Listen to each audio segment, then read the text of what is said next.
Hi everybody, good evening and warm welcome to another wonderful video of The Books Don't Lie. Apologies, it's been a long time and I've been doing a lot of productive stuff, hence I could not publish a video. But now I'm back with a very important video, not exactly a book review, but important crucial 4 points for anyone who is becoming a leader, anybody who's taking up a role of leadership in today's environment, in any department, be it talent acquisition, be it HR, be it training and development, learning and development, accounting, operations, whatever.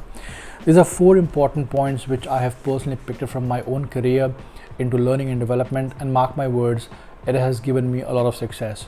So here are those 4 points for newly appointed managers if they don't know how to get started as a manager. Point number 1, promise less, deliver more. Being a manager, when you become a manager, the first thing first what you have to realize is you end up meeting with a lot of people, and when you meet with people, people ask for certain expectation. You have to set your boundaries, rules and regulation. In a situation like that, we may get overwhelmed at times and we promise to deliver more. I think that's the biggest mistake we all do as a manager in any domain. Whenever you're stepping in as a manager or a newly formed manager, you should always remember you should always promise less and deliver more. And now let me explain the advantages. Let's take an example. You have promised to your XYZ team that you're going to deliver 40 units of production, okay, to all the stakeholders, but you know your capacity of 50.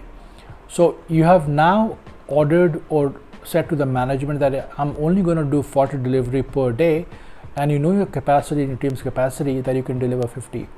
By the time delivery date comes, in spite of you delivering 40, you've given 50 products to your XYZ stakeholders. Wouldn't they be happy about it? That's a golden principle. Number 2, it is applicable everywhere in every form of life as a manager. Please implement it, because I've had a lot of success. Point number 2, it's about people management. Praise in public, criticize in person. Let me reiterate: praise in public, criticize in person. That's a major blunder which majority of the newly formed leaders have done in a decade or two, and from centuries to centuries. People really don't understand the value of appreciation, and they really don't know how to convey so-called critical feedback. Do remember, whenever there is a slight improvement or slight success which any of your members have achieved in XYZ task, please blow it as if there is no tomorrow. Blow that trumpet to each and every one via email, flyers, mailers, publicity. Make sure that your individual, whosoever has received certain progress, is heard everywhere, appreciated everywhere, and then see the overall confidence and the cheerful approach in that particular individual. So always remember, praise in public and criticize in person.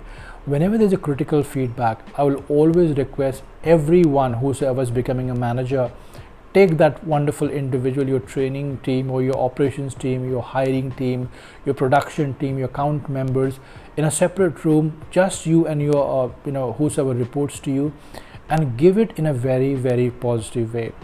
Your feedback, even if it's critical, it should not sound critical to you. You should always deliver in the best possible nourishment format, so that the individual whosoever is listening to you should be able to get inspired and start implementing.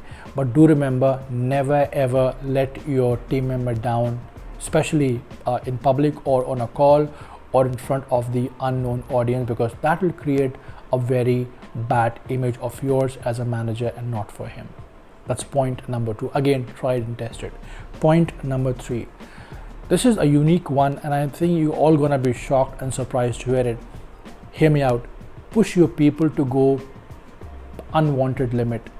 We as human beings, we have a lot of capacity, a lot of ability to do things which we can't even imagine. Always try your best to push your team members in a positive way. I'll give an example. If your team member is given a task to, let's say, make a payroll of 10 individuals per day, ask them to target for 15 or maybe 14, which can be impossible initially when you go and tell them and ask them to do it. But the moment they start realizing the higher number, the higher goal, automatically the productivity, the overall thought process, the habituation will start forming in his or her mind, and ultimately they'll start progressing to a next level. And mind you, all this is very important for them because ultimately they also have to grow in future. And when people start doing their manager's job or their senior's job, that is where the growth comes.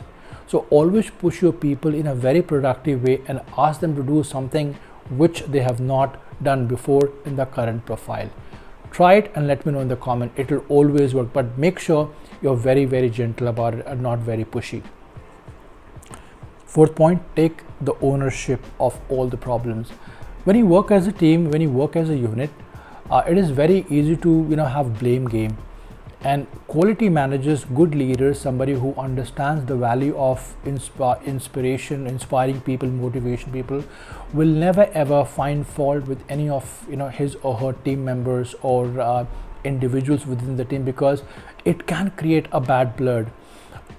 All you can say in such a situation where your team member has made a let's say bad decision or a poor approach, that it was my fault, maybe I as a member was not able to guide them or instruct them with the right amount of approach, and perhaps because of that one of my team member has not delivered what he or she should have delivered. When you use such sentences over a call or a meeting, whosoever has made that particular mistake will feel guilty and probably try himself or herself to go over and above his line of duty. I have done it many times in my life, and mark my words, I've never had a sour moment or a moment where people have rejected me and my proposal, and it has been a happy hunting ground for me with all these wonderful 4 principles. The last principle, which is of great importance, the trust factor. Before you pick up a job as a manager or a unit head or a production head, your individuals, the people, those who report to you, they should first have a lot of belief and trust in you. Only then they're gonna go ahead and take you as a leader. And to win the trust of each and every individual, you have to have the hard yards. For example, if your team members have been given this so-called the hybrid policy, okay, wherein you say 3 days from office and 2 days from work. If possible, if there are days or there are moments wherein if you can give them extra 1 or 2 extra to work from home, and you do it from office on behalf of them, if you repeat such practices in multiple times in whatever situation or business you are in, that will create a lot of trust. And when people start trusting you, your reporting becomes better, your productivity becomes better, your managerial skills become better. So when you do hard yards for people, when you sacrifice things for people, that is how you win trust. It can come in any format, be giving them more work from home policy, as we have a lot of in IT. Maybe you can give them more of leverage in case if they want to go early. There's a task to be done, there's a report to be created, you can do it. So all these things will also inculcate a lot of trust factor within the team. And when you win a trust of a specific team, then automatically you upgrade yourself as a manager, you become better manager. So these are wonderful 5 principles which I have been inculcating in my personal space as a leader, and mark my words, it has showered a lot of benefits. I hope you like this video, those wonderful 5 tidbits for newly appointed manager in any domain. If you have any questions, write it to me. If you have any suggestion, let me know.